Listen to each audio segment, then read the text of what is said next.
The immediate consequence of Anthony Volpe's return to the New York Yankees isn't just the added stability at shortstop or the jolt of energy in the lineup. The first, most immediate impact happens behind the scenes, in Brian Cashman's office. Activating a player from the 10-day injured list requires a corresponding move. A spot on the 26-man active roster must be cleared, and that single decision creates a ripple effect that defines careers and shapes the team's bench for the next month. This isn't a simple transaction. With Volpe's imminent activation, the Yankees are forced to make a call on their infield depth. The most logical candidate to be sent back to the Scranton-Wilkes-Barre Rail Riders is Oswald Peraza. He has minor league options remaining, which is the crucial factor here. It allows the front office to send him to AAA without exposing him to waivers, where another team could claim him. It's the path of least resistance and the move that preserves the organization's depth. But for Peraza, it's a harsh reminder of the brutal numbers game in Major League Baseball. He performed adequately in Volpe's absence, but adequate doesn't secure a spot when your Gold Glove winning starting shortstop is ready to reclaim his territory. This is the cold calculus of roster management, and it's the first domino to fall with Volpe's return. Now, let's pivot to the on-field impact, because the player returning from this lower body issue is not the same player we saw for much of his 2025 rookie campaign. The underlying metrics from the first few weeks of this 2026 season, prior to the IL stint, paint a picture of a significant offensive evolution. This isn't just wishful thinking, it's statistical fact. The primary concern surrounding Volpe's rookie year was his plate discipline and swing and miss tendencies. He finished 2025 with a strikeout rate of 27.8%, a number that put a ceiling on his offensive production despite his 20-20 season. In the small sample size we have from April 2026, that number had already plummeted. Before the injury, Volpe had slashed his K rate to a much more manageable 22.5%. Simultaneously, his walk rate, which sat at 8.7% last year, had ticked up over the 10% mark. What does this mean in practical terms? It means he's no longer just a free-swinging rookie hunting for fastballs to drive. He's learning to spit on the pitcher's pitch, the slider low and away, the high fastball with ride. This improved plate recognition directly translates to more favorable counts, more walks, and, critically, more pitches to do damage with. His WRC plus, weighted runs created plus, which hovered right around the league average of 100 last season, was trending closer to the 115 versus 120 range. That's the difference between an average offensive shortstop and an above-average one, a key component of a championship-caliber lineup. The power and speed were always there. The return from this injury is about reinserting a more refined, more dangerous version of that profile back into the 9-hole, effectively lengthening the lineup and turning it over for the top of the order. His single rehab game at AAA on Tuesday was less about the box score and more about a visual confirmation.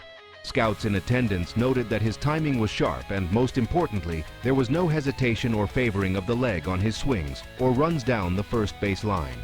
The mechanical adjustments he and the hitting coaches worked on all off-season, keeping his front side closed longer, creating better separation, were intact. The injury was a pause, not a reset.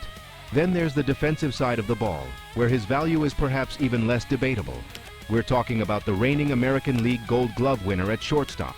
His return isn't just an upgrade, it's a restoration of the infield's entire defensive identity. In his absence, the combination of Peraza and fill-ins provided competent, but not elite, play. The metrics bear this out. In 2025, Volpe was among the league leaders in outs above average, OAA, consistently ranking in the top tier for shortstops. He makes the difficult play look routine, particularly the play to his right, in the hole between short and third. His internal clock and plus arm strength allow him to make throws that other infielders simply don't attempt. That defensive security has a cascading effect. It allows Gleyber Torres at second base to shade more towards the first base line, knowing Volpe has the range to cover the middle. It gives Yankees pitchers, especially ground ball specialists like Nestor Cortes or a sinker-heavy reliever from the bullpen, the confidence to pitch to contact, knowing the vacuum is back in the 6-hole. The drop-off, while not catastrophic, was noticeable. The Yankees' defensive efficiency at the shortstop position dipped to just above league average during his absence. With Volpe, it's elite. In a division as tight as the AL East, where games are decided by one run, turning a potential infield single into an out or a single into a double play is the margin between winning and losing a series. His return to Fenway Park, a notoriously tricky infield with its unique dimensions and turf, couldn't be more timely. He brings back a level of defensive certainty that Aaron Boone has desperately needed. Beyond the analytics and roster mechanics, there's the intangible element. Volpe, alongside Austin Wells and the looming presence of Jason Dominguez in the outfield, represents the new guard. He's the bridge from the veteran core of Aaron Judge, Garrett Cole, and Giancarlo Stanton to the next wave of homegrown Yankee talent. His energy in the dugout is palpable. He's a student of the game, constantly engaged, and that work ethic resonates. For a player still in his pre-arbitration years, his value to the payroll is immense. A starting shortstop providing gold glove defense and trending towards above-average offensive production while making near the league minimum is the single most valuable asset a high payroll team like the Yankees can have. It's the kind of surplus value that allows Hal Steinbrenner and Brian Cashman to absorb massive contracts like Cole's and Judge's without completely shattering the competitive balance tax thresholds. Every win Volpe contributes to is, from a financial perspective, a massive bargain. So, as he steps back into the batter's box at Fenway, the narrative is clear.